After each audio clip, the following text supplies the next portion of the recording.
একটা কথা বলতে পারি, আমি বলে যাচ্ছি, যে দিন আইতেছে মানুষ সবটা বুঝে। মানুষ 25 বছর দেখছে, সুযোগ দিছে লাগাতো, তাদের অ্যাচিভমেন্টটা কি মানুষ দেখছে।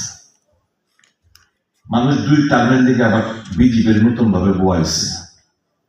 কেমনে বইছে আপনারা জানেন তো, এটা কইয়া বল সমনষ্ট করার লাভ নেই। মানুষ দেখছে, মানুষ একবার আরেকবার কংগ্রেসকে দেখতে চায়।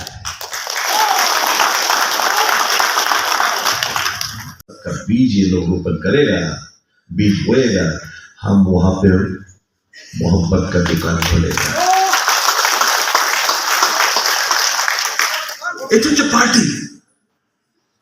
This is the only party. International Congress, the only party which thinks the country's interest is first. And BJP vice versa. বর্তমান নরেন্দ্র মোদী মিশার জামানায় তো ইন্ডিভিজুয়াল পার্টিও না, হাম দোনো, এই দুজনের স্বার্থ, তারপর পার্টির স্বার্থ, দেশের স্বার্থ, যা নয়তো এরকম ঘৃণার বীজ এরা বলতো না, রোপণ করতো না।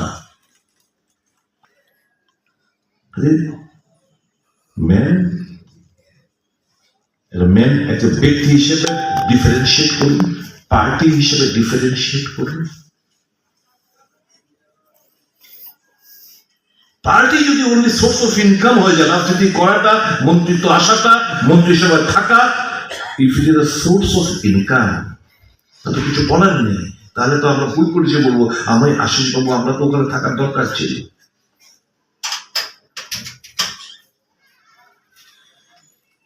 That is not our aspiration, that is not our dream. আমরা ভাবলাম যে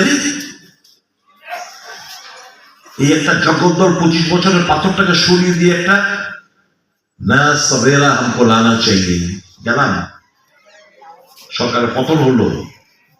কিন্তু দেখলাম চুটে তো খেলাইছি, আর অজান্তে তো ডাকাই কিনে রেছি আমাদের রাজ্যে।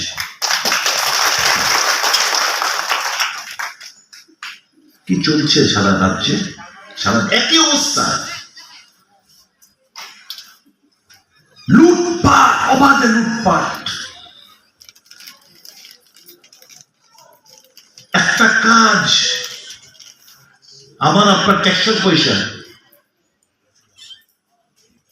বাইরের কোম্পানির দিয়ে গেছে উচ্চ রেটে, যে কাজটা আমার ঠিকাদার লেসে করতে পারে, এখানে 30-40% অ্যাভাব নতুন শীঘ্র রেটে কাজ দিয়ে দিতেছে, টাকা রফ হয়ে যেতেছে। টাকা কে খায়? বিধানসভার তারাইও কইছি, কেটা কত পার্সেন্ট করে কে নিতেছে, মহাকরণে নিতেছে, এটাও কই দিছি। কেস করছে আমার নামে, করুক, ওখানে কেস তুললে পাগল হয়ে গেছে। আমার আইনজীবী ওই পীযূষ বাবুর কাছে জিজ্ঞেস করেন, কেস তুললে নিত, কারণ কেস অটোমেটিক ড্রপ হয়ে যাবে না।